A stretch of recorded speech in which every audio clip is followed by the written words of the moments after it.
Hello Pag nakita guys. ni ate, Kain tayo. Adobong pusit. May sili. May peritong talong. nakita ni ate Elisa, sasabihin ay kakain ka na naman yan. Kaya dapat hataang portion kasi masakit sa paa. Or chinelas. Pero malinaw ang tubig nila. Sarap.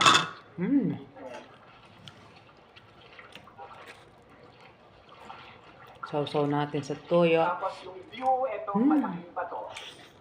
Yan. Kain tayo guys. Sarap.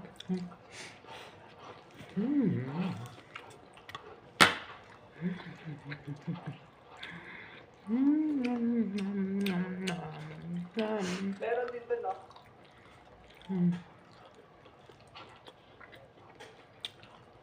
For 10 p.m. na pala. Init. Init. Ayan, ito yung bato. So, try natin umakyat doon. Sa ibabaw.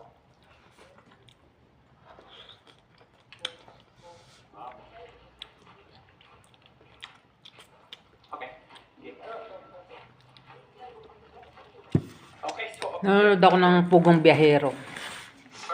Dami niya natutulungan, no? Kain tayo.